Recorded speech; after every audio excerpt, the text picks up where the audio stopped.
Hai sahabat tani, dalam video kali ini kita akan mereview produk hidroponik. Apa produknya? Sebelum kita lanjut, kita intro dulu.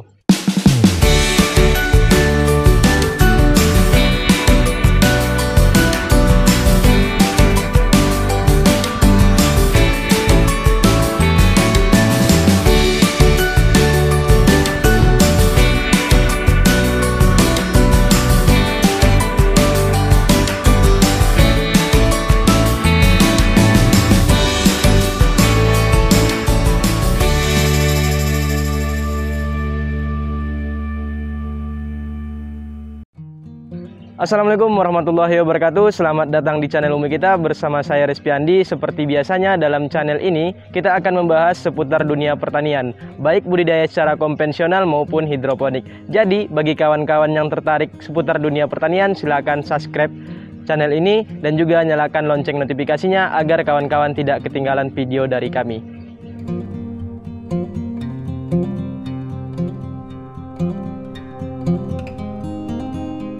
Sahabat tani, dalam budidaya hidroponik, kita akan mencoba membandingkan bagaimana sih keuntungan dari kita berhidroponik dan seperti apa produk hidroponik yang dihasilkan dibandingkan dengan sistem budidaya secara konvensional. Kita akan mencoba menarik dua garis besar dalam video kali ini. Yang pertama, kita akan membahas keuntungan kita membudidayakan secara hidroponik dibandingkan dengan konvensional, dan yang kedua kita akan coba membandingkan apa sih kelemahan kita budidaya secara hidroponik dibandingkan dengan budidaya secara konvensional.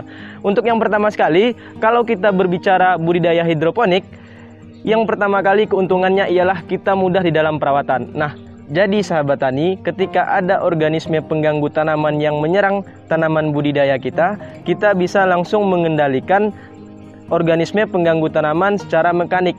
Jadi artinya kita bisa meminimalisirkan penggunaan pestisida. Nah, itu juga merupakan keuntungan yang kedua di dalam budidaya hidroponik, yakni minim penggunaan pestisida. Apalagi jika kita menggunakan greenhouse seperti yang tampak di belakang ini. Dengan menggunakan greenhouse, kita bisa meminimalisir ataupun bahkan menghilangkan penggunaan pestisida pada budidaya tanaman hidroponik kita.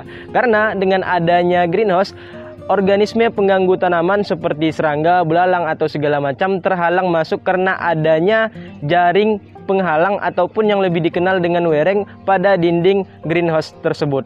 Sahabat tani, untuk keuntungan ketiga di dalam budidaya hidroponik, kita bisa menghomogenkan kondisi di dalam ruangan greenhouse. Berapa persen cahaya matahari yang kita inginkan, dan juga apakah kita menginginkan masuknya air hujan ke dalam lahan budidaya kita, itu bisa kita atur. Nah, sahabat tani, itulah tiga keuntungan jika kita berhidroponik jika kita bandingkan dengan lahan konvensional. Nah, seperti ini produk dari hidroponik tersebut. Ini tanaman yang kira-kira berumur lebih kurang 3 minggu. Jika kita perkirakan bobot satu lubang tanam ini masih sekitar 100 gram. Untuk target kita menginginkan satu lubang tanam itu berat tanaman kita lebih kurang 200 gram. Jadi untuk 1 kilo kita hanya perlu sekitar 10 lubang tanam. Kelemahan budidaya hidroponik hanya satu, sahabat tani. Untuk modal yang dikeluarkan di awal cukup besar. Untuk pengadaan 1000 lubang tanam sekaligus pembuatan greenhouse menghabiskan dana sekitar 16 juta. Tapi untuk harga ini tergantung dengan daerah masing-masing. Jika kita bandingkan 16 juta untuk budidaya hidroponik dan 16 juta untuk budidaya konvensional, 16 juta di budidaya konvensional kita bisa membuka lahan luasan 1 hektar. Tetapi untuk 16 juta budidaya hidroponik kita hanya bisa membuka lahan sekitar 6 kali 7, sahabat tani. Nah, itulah perbedaan dari segi konvensional dan juga dari segi hidroponik. Sekian kebersamaan kita kali ini. Jika sahabat tani memiliki pertanyaan, silakan tinggalkan di kolom komentar. Nanti akan kita diskusikan bersama-sama. Sekian dari saya Rizky Andi. Salam petani milenial. Assalamualaikum warahmatullahi wabarakatuh.